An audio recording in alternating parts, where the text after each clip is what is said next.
5 বছরের নিচের বাচ্চা এবং বিশেষত 1 বছরের নিচের বাচ্চারা এ ব্যাপারে বেশি ঝুঁকিতে রয়েছে। আসলে হাম বা এই যে হামের যে ভাইরাস, সেটি কাদের জন্য বেশি ঝুঁকি? ছোট শিশু নাকি বড়?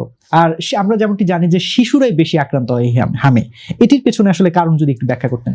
আচ্ছা, অবশ্যই 5 বছরের নিচের বাচ্চা এবং বিশেষত 1 বছরের নিচের বাচ্চারা এ ব্যাপারে বেশি ঝুঁকিতে রয়েছে। তার কারণ তারা ইমিউনোলজিক্যালি ইম্যাচিওর, মানে আমাদের শরীরে যে রোগ প্রতিরোধ ক্ষমতা থাকে ন্যাচারালি, সেটা এই বাচ্চাদের পরিপূর্ণভাবে ডেভেলপ হয় না। তাই তারা এখানে ঝুঁকির মধ্যে রয়েছে।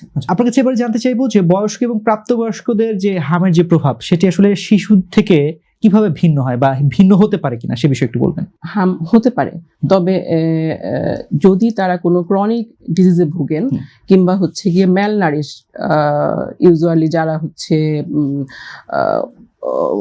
রোগ প্রতিরোধ ক্ষমতা কম, খাবার দাবার ব্যালেন্স ডায়েট খেতে পারে না, কিংবা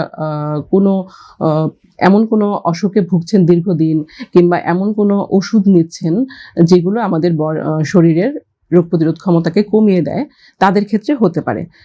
তবে সেটা ইউজুয়ালি বাচ্চাদের মতোই হয়, যেমন তাদেরও জ্বর, চোখ লাল হয়ে যাওয়া, নাক দিয়ে পানি পড়া এবং কাশি এগুলো থাকে এবং র্যাশ থাকে। জায়গা কেনার পর কোনোদিন ভাবিনি বাড়ি দেখে যেতে পারবো। বাবা, তুমি করেছো জমি আর আমি করলাম বাড়ি, এখন থাকবে তোমার নাতি। বসুন্ধরা সিমেন্টের দৃঢ় গাঁথুনি গড়েছে 3 প্রজন্মের এক ঠিকানা।